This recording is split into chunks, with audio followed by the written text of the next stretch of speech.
نو د دې خلکو دپاره دا کم چا چې ایمان راوړی دی او نیک عمل یې کړی دی الله پاک جل شانه فرمایي چې د دې دپاره موږ داسې جنتونو ته داسې باغونو طرف ته به داخل کړو چې د هغې د لاندې به نهرونه بهیږي د هر جنتي په کور کې به 4 نهرونه بهیږي یو د صفا پیو یو د صفا اوبو یو د شاتو د ګبین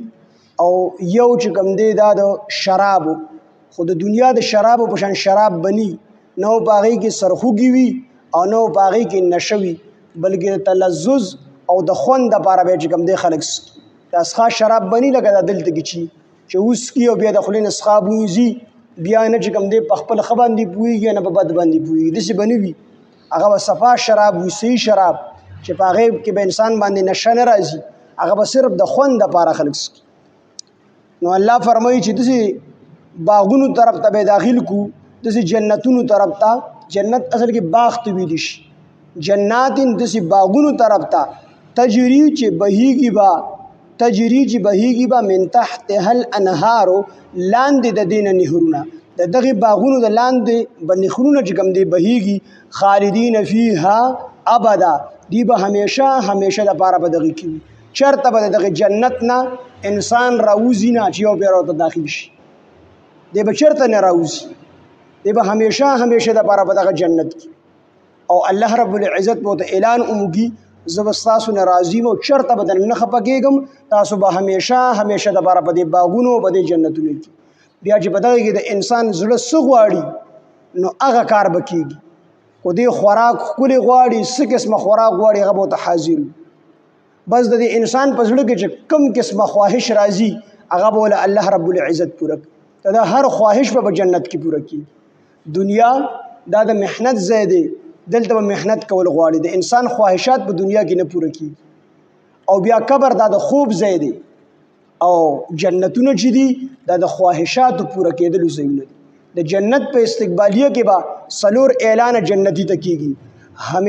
همیشه دپاره به ژوندي چېرته به در باندې مرګ نه راځي دویم اعلان همیشه دپاره به ځوانان یې چېرته به در باندې بوډاتوب نه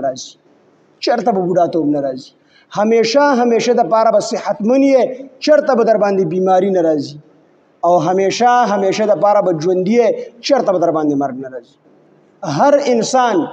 د باندې به یوه ورځ د بلې نه ښکلې راځي یوه ورځ تېرېږي بلې ورځ ته به د نعمتونه سیوا کېږي دی به خوشحالېږي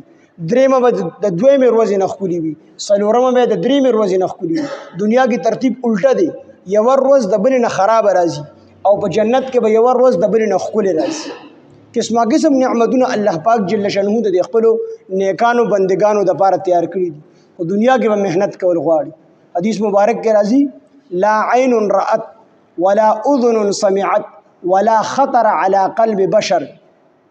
الله رب العزت ته د خپلو بندگانو دپاره داسې نعمتونه تیار کړي دي چې نه د چا سترګو لیدلي دي نه د چا غوږونه اورېدلي دي او نه د یو انسان په زړه د هغې خیال قدر تیر شوی دی خیال کې هم د انسان نه دي راغلی داسې نعمتونه د انسان دپاره الله پاک تیار کړي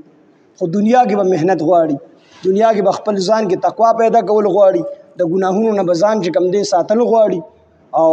د الله احکامات پوره کول غواړي خالدین دی به همیشه فیها ابدا په دې جنتونو کې همیشه دپاره الله به تو فرمایي چېرته به ستاسو نه خفه کېږم تاسو به همیشه دپاره په دې جنت کې د جنتي زړه کې به خیال راشي چې هسې نه الله مو د جنت نه وباسي الله رب العزت په اعلان کې تاسو به